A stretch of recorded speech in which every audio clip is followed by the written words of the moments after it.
Negative 5w times 2 minus 3w plus 4w squared. Multiply lang natin itong nasa labas sa lahat na nandito sa loob.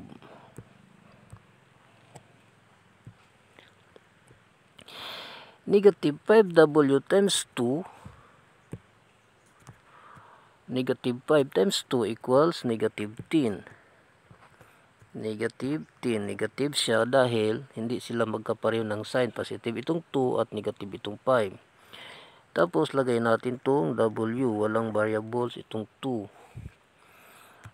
Next. Negative 5w times negative 3w equals negative times negative equals positive. Kaya positive dito.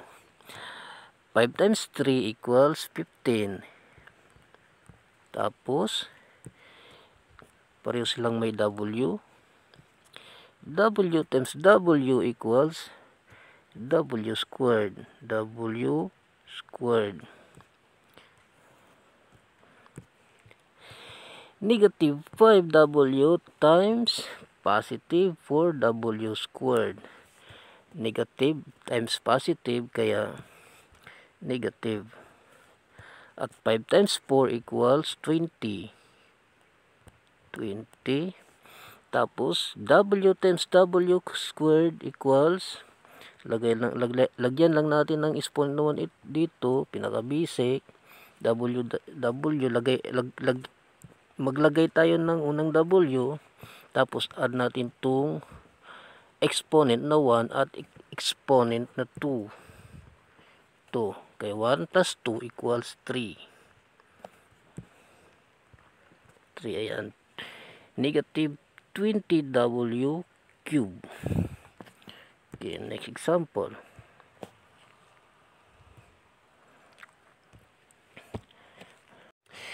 Next, negative 3hk squared times h squared minus 4hk minus 2k squared. Isa itong malaki. 2k squared. Ayan. Ganun pa din. Multiply lang itong nasa labas dito sa loob. Dito sa lahat ng nandito sa loob. Negative 3hk squared times h squared equals negative, positive itong h squared, kaya negative yung product.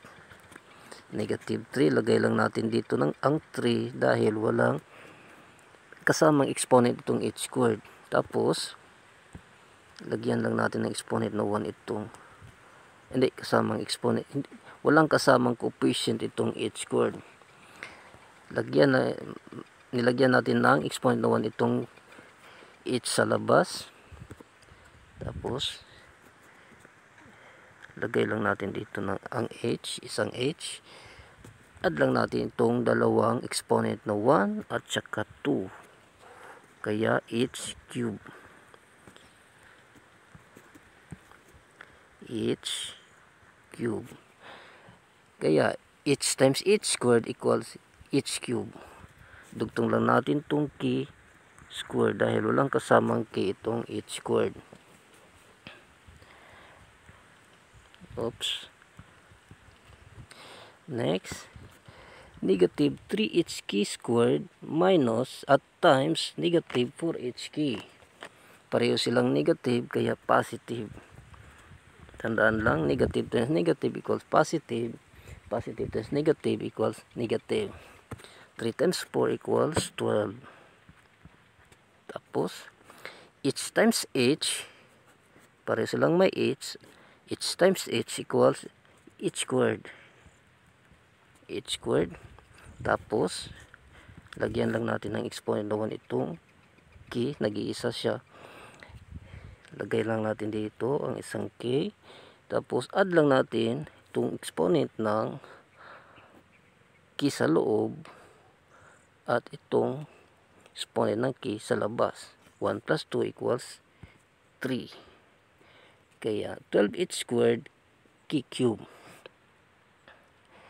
Tapos, panghuli, negative 3h k squared times negative 2k squared. Pareho silang negative, kaya positive pa din.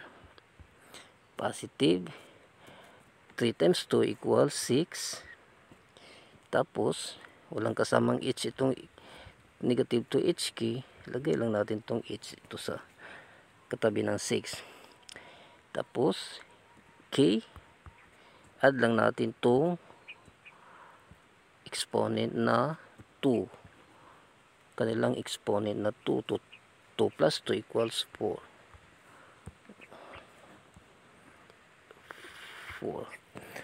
Kaya negative 3h cubed k squared plus 12h squared k cubed plus 6h k to 4.